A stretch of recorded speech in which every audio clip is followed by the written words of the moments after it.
मिथुन राशि वाले बंधुओं, स्वागत है आप सभी का, हृदय से अभिनंदन है, आभार है मिथुन राशि भिंड यूट्यूब चैनल में। तो मिथुन राशि वालों, जरा ध्यान से सुनिए। जनवरी 2026 का महीना नई आशाएं, नई उम्मीदों का महीना। यह समय और काल के परिवर्तन का सूचक है। समय बदल चुका है, वर्ष बदल चुका है, नया महीना, नया वर्ष है। अब इसमें नई उम्मीदें, नई आशाएं हैं। उम्मीद कर रहे हैं आपकी आपको पुरानी समस्याओं से, परेशानियों से मुक्ति प्राप्त होगी। कुछ नया, कुछ बड़ा, अद्भुत आप हासिल कर पाएंगे और ये सब कुछ आपको मिलने भी वाला है। 14 जनवरी के बाद आपका भाग्योदय होगा, सकारात्मकता आपके जीवन में आएगी। लेकिन उससे पहले कहीं ऐसा ना हो जाए कि कोई ऐसा छल कर जाए, कोई ऐसा धोखा कर जाए, कोई ऐसी नकारात्मकता आपके ऊपर घात कर जाए जिसकी पीड़ा दूर होने का नाम ही ना ले और आप उसी में उलझ कर रह जाएं। जी हाँ बंधुओं, मंजिल तक पहुंचने से पहले रास्ते में भी सावधानी और सतर्कता अनिवार्य है, वरना रास्तों में और कांटों में उलझ कर रह जाने से मंजिलें कभी कभी छूट भी जाया करती हैं। सावधानी रखना आपको इस समय और काल पर बहुत अनिवार्य है। इस समय आपके ग्रह नक्षत्र बहुत कमजोर हैं। सूर्य, मंगल, बुध और शुक्र इस समय और काल पर केतु की नीच दृष्टि से पीड़ित हैं। ऐसे में आपके ऊपर घात हो सकता है। केतु घात करने के लिए मशहूर है। साथ ही साथ राहु अति प्रबल है, कुंभ राशि में है और प्रबल शक्ति के साथ आपको देख रहा है, आपके ऊपर घात करने के लिए तैयार बैठा है। समय और काल तो नकारात्मक है, लेकिन यदि आप सकारात्मक रहें तो इस नकारात्मकता से बड़ी आसानी से लड़ सकते हैं। बिल्कुल वैसे ही जैसे कि यदि आपके पास छाता है, मजबूत है, तो बारिश चाहे कितनी ही तेज क्यों ना हो, आप गीले होने से, भीगने से बच सकते हैं। तो बस यही हम आपको बताने जा रहे हैं। एक ऐसे इंसान के बारे में आपको हम बताने जा रहे हैं जो आने वाले 3 से 5 दिनों में आपके ऊपर घात करने वाला है, धोखा करने वाला है, चोट पहुंचाने वाला है। और ये बातें जो हम आपको बताने जा रहे हैं, ये कोई कोरी काल्पनिक बात नहीं है। ये आपके ग्रह नक्षत्र ही कह रहे हैं, ग्रहों का गोचर ही बता रहा है और कुछ महामाई के द्वारा दी गई दिव्य अनुभूतियों का भी भाव है। तो ऐसे में आपको सावधान रहने की आवश्यकता है।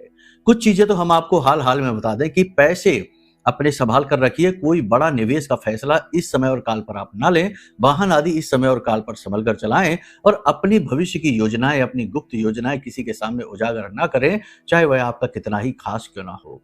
ये चीजें आपके लिए बड़ी पीड़ादायक होने वाली हैं। सबसे बड़ी बात कि भावनात्मक तौर पर किसी के ऊपर भी आंख बंद करके भरोसा ना करें। किसी से भी प्रभावित होकर कोई भी कार्य करने की कोशिश ना करें, वरना चोट खाएंगे। लोग आपका दुरुपयोग कर लेंगे। पहले भी ऐसा हो चुका है, फिर से हो जाएगा। आपकी भावनाओं का कोई मोल नहीं रह जाएगा। आपके द्वारा की गई मेहनत, आपके प्रयासों से दूसरे तो कामयाब हो जाएंगे, लेकिन आप जहां की तहां खड़े रह जाएंगे। क्रेडिट चोरी की स्थिति आपके साथ बनेगी, यानी कि आपने की मेहनत और दूसरे हो गए कामयाब और आपके साथ कुछ भी नहीं हुआ, उल्टा आपको बुराई ही मिल गई। तो ये चीजें हैं जो आपको अभी इस समय और काल पर विशेष तौर पर देखनी है। साथ ही अपने शरीर का, अपनी सेहत का भी विशेष ख्याल रखना है, क्योंकि शरीर स्वस्थ तो सब कुछ स्वस्थ। पहला सुख है निर्मल काया। कहने का मतलब यह है कि कार्यक्रम बेहद महत्वपूर्ण है। हम आपको इस एक इंसान के विषय में बताएंगे जो अगले 3 से 5 दिनों में आपके साथ धोखा कर सकता है, घात कर सकता है। इसी के साथ साथ आपको अपना ऑरा क्लीनिंग कैसे करना है। हर एक व्यक्ति के पास उसका अपना एक विशेष ऑरा होता है, ऊर्जा क्षेत्र होता है। यह ऊर्जा क्षेत्र उसे प्रोटेक्ट करने का कार्य करता है। यानी कह सकते हैं कि आपके ऊर्जा शरीर की इम्यूनिटी अगर अच्छी है तो आप दूसरों की नजर, टोना टोटका से, किए गए तंत्र मंत्र से आसानी से बच सकते हैं। एक चीज याद रखना बंधुओं कि तंत्र मंत्र तो लोग करते ही हैं, नजर, टोना टोटका तो लोग करते ही हैं, लेकिन सबके ऊपर इसका प्रभाव पड़ जाए ऐसा कोई जरूरी नहीं। जिनका ऑरा कमजोर होता है उनके ऊपर इसका सीधा प्रभाव तुरंत पड़ जाता है और जिनका ऑरा स्ट्रांग है, यानी कि जिनका ऊर्जा क्षेत्र पूरी तरीके से स्वच्छ है, साफ है, पीले रंग का है, उनके ऊपर इसका कोई प्रभाव नहीं पड़ता। तभी आपने देखा होगा कि कुछ लोग ऐसे हैं जिनको बड़ी जल्दी जल्दी नजर लग जाती है, बड़ी जल्दी जल्दी उनके काम बिगड़ते चले जाते हैं। आपके साथ भी ऐसा कई बार हुआ है कि आपने अपना काम के बारे में किसी को बताया नहीं कि आपका काम बिगड़ गया। ये इसीलिए होता है कि आपका ऑरा, आपका ऊर्जा क्षेत्र थोड़ा सा डिस्टर्ब रहता है। इसे कैसे स्ट्रॉन्ग करेंगे और जो विधियां हम आपको बताने जा रहे हैं, इन विधियों को जब आप प्रयोग में लाएंगे तो आपको तुरंत इसके परिणाम दिखाई देने शुरू हो जाएंगे। वैदिक पद्धतियों के आधार पर ये विधियां हमने निर्मित की हैं, हम आपको बताएंगे। इन्हें क्रमवार तरीके से सीख लेना। इस पूरे वर्ष ही नहीं, पूरे जीवन आपका ऑरा स्ट्रांग रहेगा। फिर छोटी छोटी बातों का आपके ऊपर प्रभाव होना बंद हो जाएगा। आपका फोकस लेवल बढ़ जाएगा और आपकी बातों का प्रभाव बढ़ जाएगा। लोग आपसे प्रभावित हुए बिना रह नहीं पाएंगे।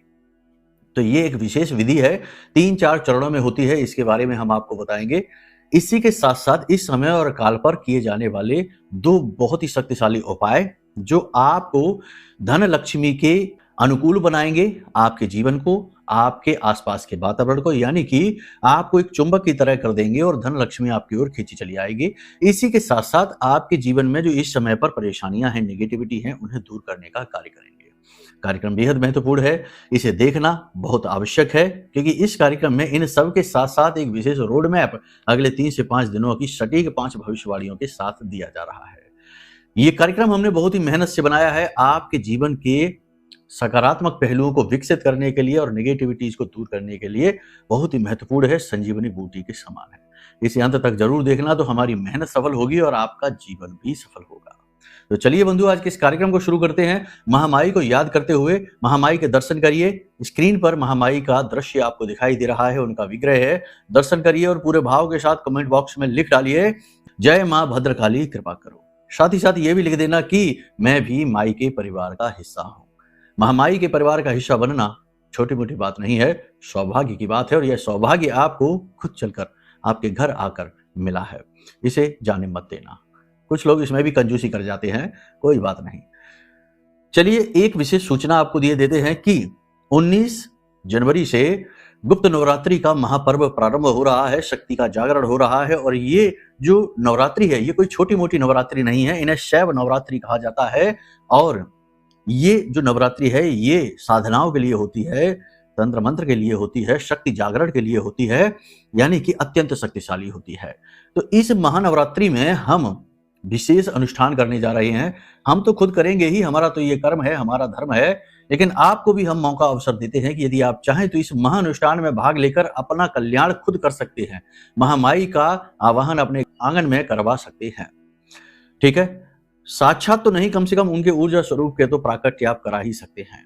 जब आप इस अनुष्ठान में भाग लेंगे तो इसकी कुछ विशेष विधियां, कुछ विशेष नियम हम आपको बताएंगे जो आपको पूरे 9 दिनों तक पालन करने होंगे। और आप देखेंगे कि कैसे आपका जीवन कष्टों से मुक्त होता चला जा रहा है। एक एक करके सारी की सारी ग्रंथियां खुलती चली जाएंगी। इतनी शक्ति है इस महानुष्ठान में।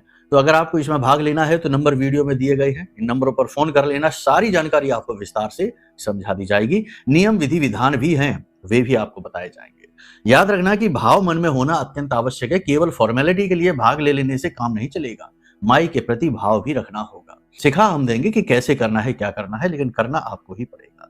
तो चलिए बंधुओं, अब अपने मूल विषय को शुरू करते हैं। बात करते हैं 5 बड़ी सटीक भविष्यवाणियों की, फिर बताएंगे उस व्यक्ति के बारे में जो आपको धोखा देने जा रहा है।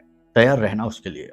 जय माई की। बंधुओं, ज्योतिष और तंत्र विद्या के क्षेत्र में आचार्य अमित एक जाना माना नाम है।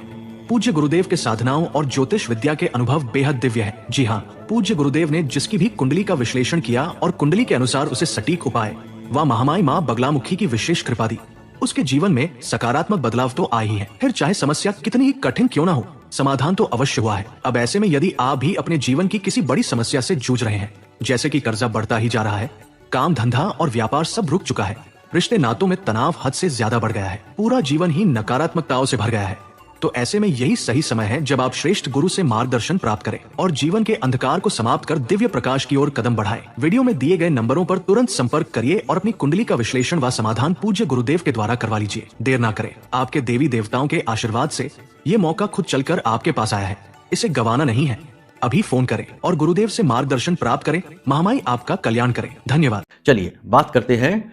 सबसे पहले आपको बता दें कि आप निकट भविष्य में कोई बड़ी योजना अपने जीवन में अमल में लाने वाले हैं।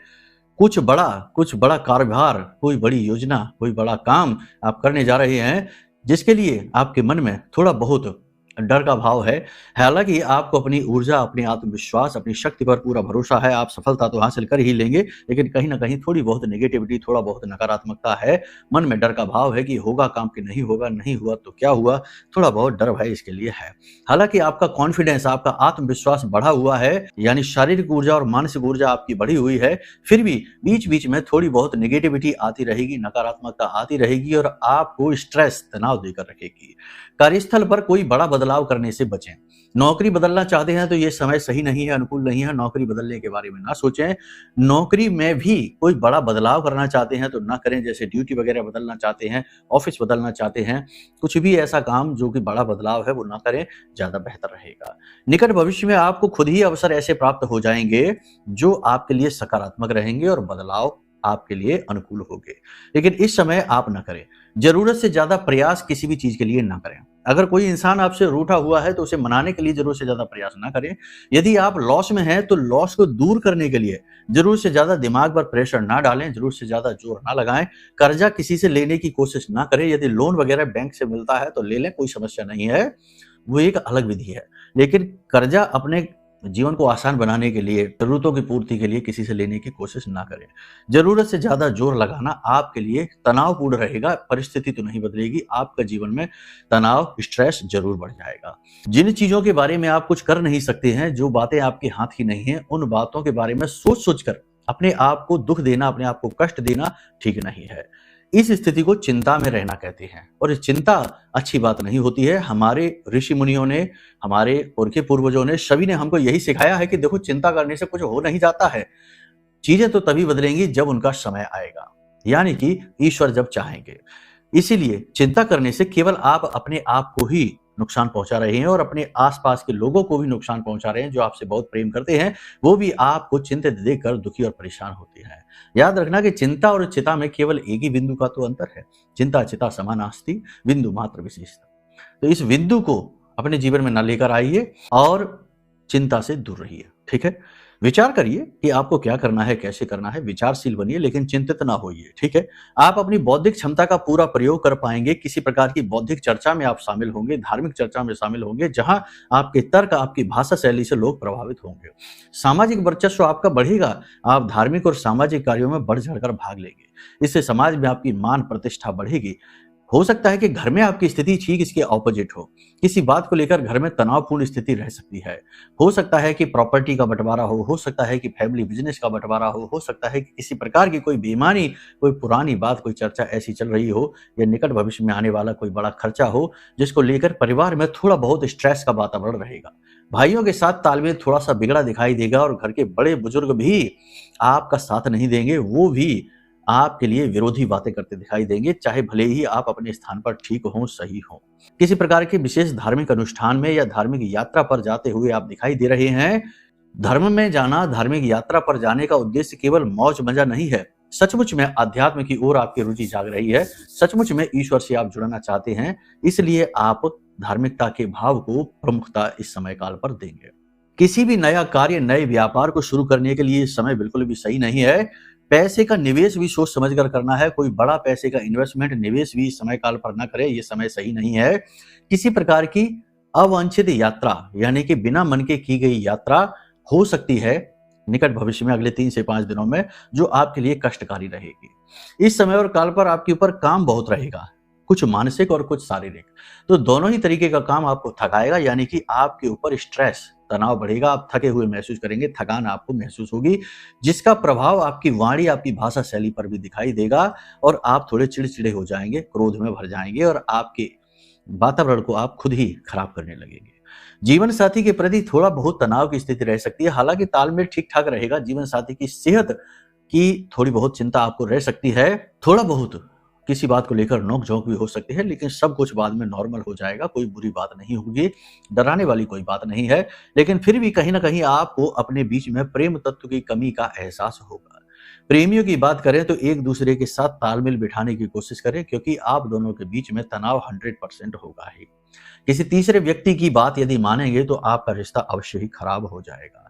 नए प्रेम संबंध बन सकते हैं, लेकिन वे प्रेम संबंध वासनापूर्ण होंगे, जरूरतों की पूर्ति के लिए होंगे, सच्चे नहीं होंगे, क्योंकि शुक्र केतु से ग्रसित है। ठीक है, तो यहाँ पर आपको इस चीज का ध्यान देना होगा। जो विद्यार्थी हैं, बड़े विद्यार्थी हैं, करियर पर ध्यान दे रहे हैं, वो प्रेम संबंधों के चक्कर में पड़कर अपने करियर से ध्यान खो देंगे और अपना नुकसान करवा बैठेंगे। जो लोग ऑफिस में हैं, कार्यालय में हैं, जगह जगह काम कर रहे हैं, उन लोगों को भी इन चक्करों से दूर रहना है, वरना उनकी छवि खराब हो सकती है। किसी व्यक्ति को जरूरत से ज्यादा हमदर्दी देने की कोशिश ना करें, जरूरत से ज्यादा किसी की मदद करने की कोशिश ना करें। इस चक्कर में आप अपना नुकसान कराएंगे, अपना समय और अपना पैसा आप बर्बाद करेंगे। किसी के भी जीवन को आप बदल नहीं सकते हैं। किसी की छोटी-मोटी सहायता करके आप उसे सुख ज़रूर पहुँचा सकते हैं, लेकिन उसके जीवन को आप बदल नहीं सकते, क्योंकि वह जो भी कुछ भोग रहा है, वह उसकी कार्मिक यात्रा का ही एक पहलू है। कहने का मतलब ये है कि वह अपने प्रारब्ध में जो लिखवा कर लाया है, वह उसे भोगेगा ही। यदि कुछ वर्षों तक का निर्धनता, कि कुछ वर्षों तक का तनाव, कुछ वर्षों तक का कर्जा वह लिखवा कर लाया है, तो वह उसे भोगेगा ही। चाहे आप कुछ भी कर लीजिए, कर्जा उसका दूर नहीं हो सकता है। ये उसकी कर्म में लिखा हुआ है, उसके भाग्य में लिखा हुआ है। तो अब इस चक्कर में आप पढ़कर अपना भाग्य ज़रूर खराब कर लेंगे, अपना कर्म ज़रूर खराब कर लेंगे। ईश्वर के विधान को आप खराब करने की कोशिश करेंगे। देखो, ये बात सुनने में अच्छी नहीं लग रही होगी, लेकिन यही सत्य है। आप चाहे लाख कोशिश कर लीजिए, किसी का कर्जा है, पूरा कर्जा चुका दीजिए, आप बर्बाद कंगाल हो जाएँगे, लेकिन वह पुनः किसी न किसी बात को लेकर कर्जे में आ जाएगा और आप तो बर्बाद हो ही जाएँगे। दूसरा, आपके ऊपर यह भी एक आरोप लगेगा, आपने खुद पर भी ये कर्म का बंधन बाँध लिया कि ईश्वर के विधान में आपने हस्तक्षेप कर दिया। इसीलिए कहा जाता है कि किसी की कार्मिक यात्रा को छेड़ना नहीं चाहिए। मदद करिए, लेकिन ज़रूरत से ज़्यादा नहीं। ठीक है? निकट भविष्य में आप कोई वाहन, भूमि आदि खरीद सकते हैं। इसकी प्रबल संभावनाएं बन रही हैं, जो कि बहुत अच्छी बात है। संतान की तरफ से आप थोड़ा टेंशन फ्री हो जाएंगे। संतान कोई ऐसा कार्य करेगी जिससे आपको गर्व महसूस होगा। हालांकि थोड़ी बहुत उनके भविष्य को लेकर चिंता भी आपको रहेगी, लेकिन कहीं ना कहीं आप आश्वस्त हैं अपनी परवरिश पर, अपनी समझाइश पर, कि संतान आपकी शुभ रास्ते पर ही है, अच्छे रास्ते पर ही है। व्यापार में कड़ी प्रतिस्पर्धा रहेगी, जो कि आपको सोचने पर मजबूर करेगी और आपको टेंशन देगी, तनाव देगी। सेल्स वगैरह, बिक्री वगैरह आपकी ठीक-ठाक रहेगी, कोई टेंशन वाली बात नहीं है, लेकिन फिर भी मन के अनुकूल नहीं रहेगी जैसा आप सोच रहे हैं। याद रखना कि इस समय और काल पर आपके शत्रु बनेंगे, गुप्त शत्रु बनेंगे और आपके खिलाफ लोगों के कान भरेंगे, आपके खिलाफ अनाप-शनाप बातें फैलाएँगे, उल्टी-सीधी बातें फैलाएँगे, और ये बातें जब आप तक पहुँचेंगी तो आप इनको सोचकर थोड़े-से परेशान हो जाएँगे, विचलित हो जाएँगे। हालाँकि आप ये जानते हैं कि जिन लोगों का ये स्वभाव है, वो तो ये करेंगे ही, चाहे आप कैसा भी कुछ भी उनके साथ कर लीजिए, वो सुधरने वाले नहीं है।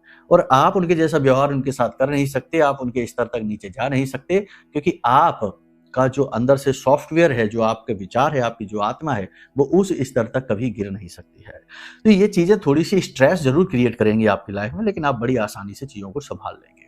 अब जो लोग विदेश में नौकरी कर रहे हैं, उनके लिए एक मौका मिलने वाला है। निकट भविष्य में अगले 3 से 5 दिनों में इन्हें एक अच्छा मौका मिलेगा, जिससे कि करियर में इनका स्थान मजबूत हो जाएगा, वातावरण कार्यस्थल पर इनके अनुकूल हो जाएगा और उच्च अधिकारियों में भी इनकी तारीफ होगी। यानी उनकी नज़र में भी ये जीत हासिल करेंगे, मान-सम्मान हासिल करेंगे। इस मौके को गँवाना नहीं है। कोई कड़ी मेहनत, कोई कड़ा प्रयास आपको मिलेगा। इसी के साथ-साथ जो लोग विदेश से एक्सपोर्ट-इम्पोर्ट का व्यापार कर रहे हैं, उन्हें पेपर वर्क से जूझना पड़ेगा। अड़चनें बहुत ज़्यादा आएँगी। छोटी-छोटी अड़चनें बार-बार परेशान करेंगी। इसी के साथ-साथ जो लोग विदेश जाना चाहते हैं, उन्हें इंतज़ार करना पड़ेगा, अभी नहीं जा पाएँगे। जो लोग विवाह के लिए बैठे हैं, यानी कि जिनका विवाह होना है, उनका विवाह तय हो जाएगा। ये बात निश्चित है, अगले 3 से 5 दिनों में शुभ खबर मिल सकती है। इसी के साथ-साथ जो लोग नौकरी की तलाश में बैठे हैं, यानी बेरोजगार हैं, उन्हें रोजगार प्राप्त होने की संभावना बहुत ही कम है, बहुत ही ना के बराबर है, नगण्य है। फिर भी कोशिश करते रहना चाहिए, हाथों पर हाथ रखे ना बैठे रहिए, क्योंकि प्रयास कब फलित हो जाए क्या पता है। आपके अपने ग्रह भी हैं, आपकी जन्म पत्री भी है, जन्म पत्री में ग्रहों की स्थिति क्या है, ये बात भी मैटर करती है। याद रखना कि जो भी बातें यहाँ पर हम आपको बता रहे हैं, वो आपके ग्रह गोचरों के आधार पर बता रहे हैं।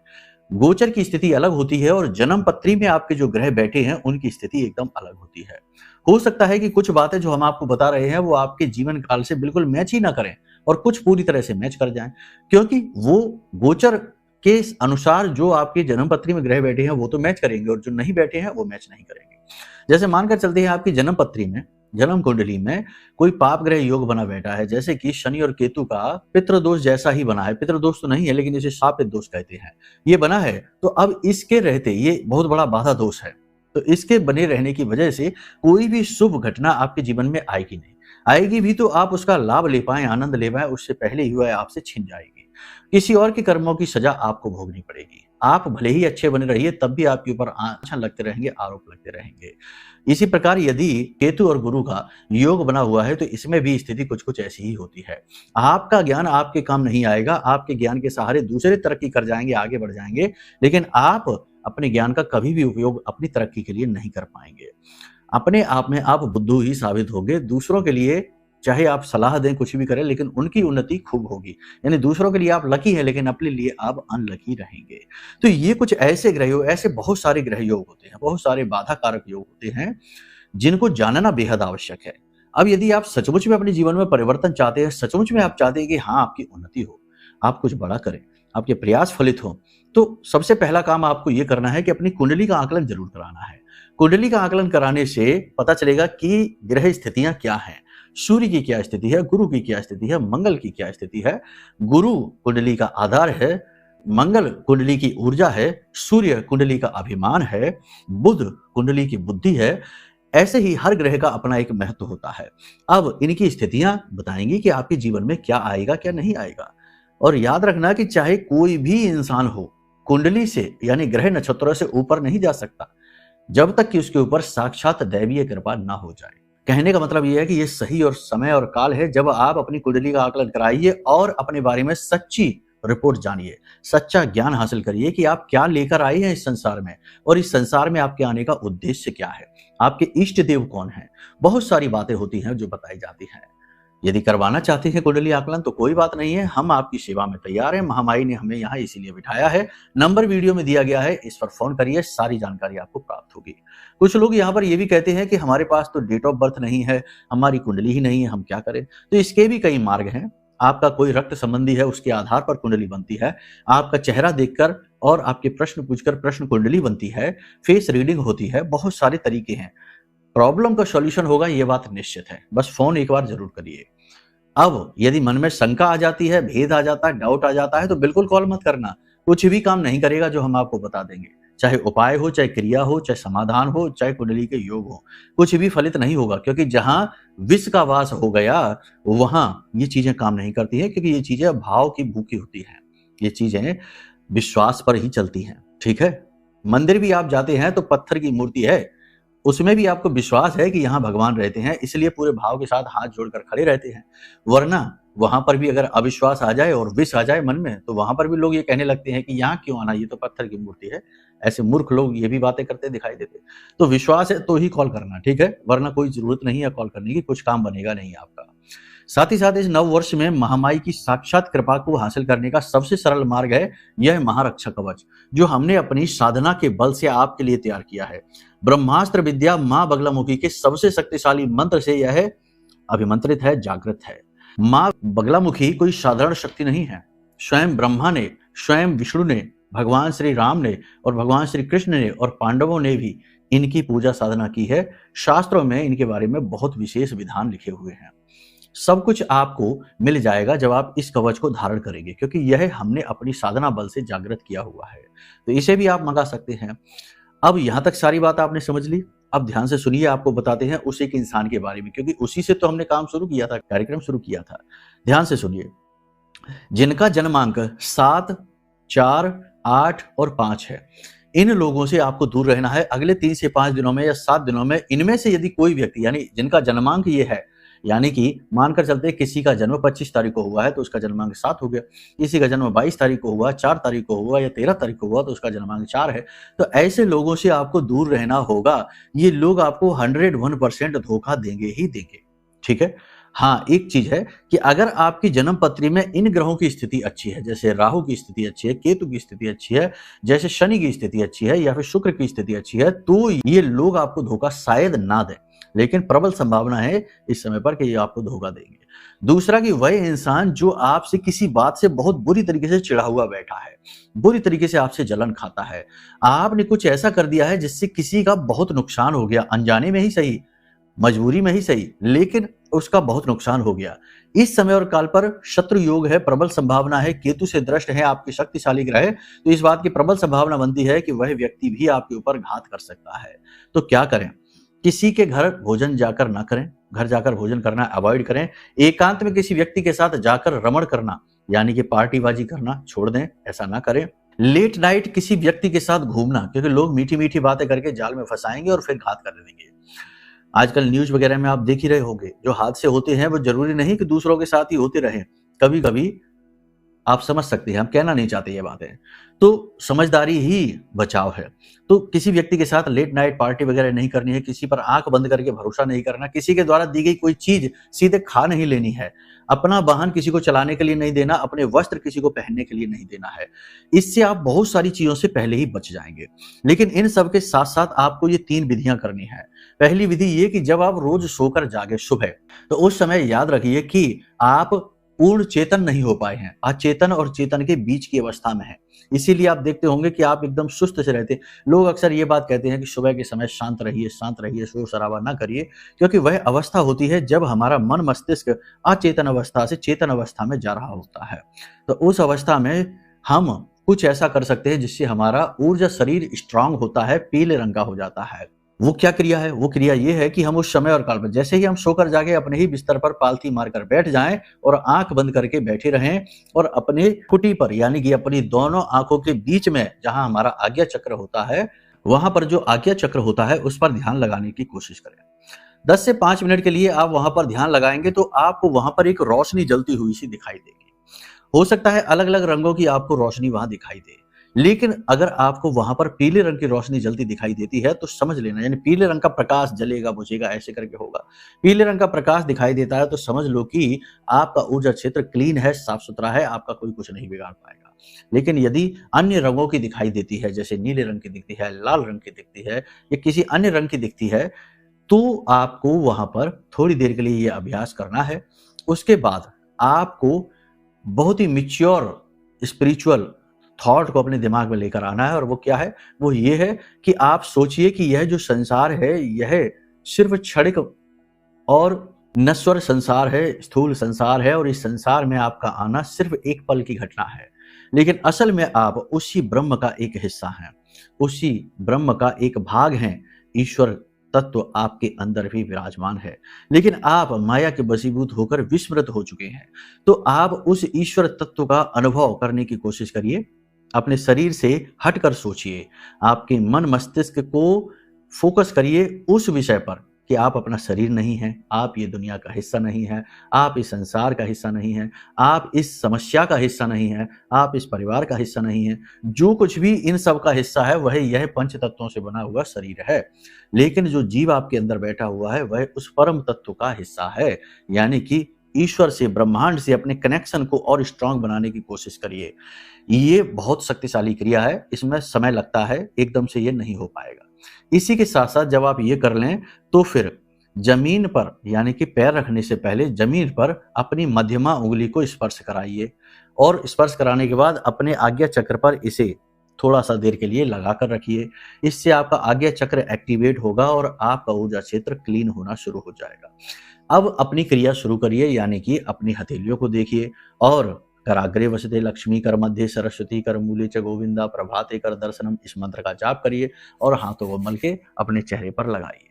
इतनी अवस्था तक आप बिल्कुल शांत रहेंगे, कोई भजन नहीं सुनेंगे, कोई नाम जप नहीं करेंगे, कोई मंत्र नहीं बोलेंगे, कुछ भी नहीं। इन क्रियाओं को आप करना प्रारंभ करिए। इसी के साथ साथ स्नान आदि करने के बाद महामाई माँ बगलामुखी का कवच पाठ, आरती चालीसा कवच पाठ करना प्रारंभ करिए। हल्दी की माला अपने गले में डाल लीजिए, आपका कोई बाल भी बांका नहीं कर पाएगा।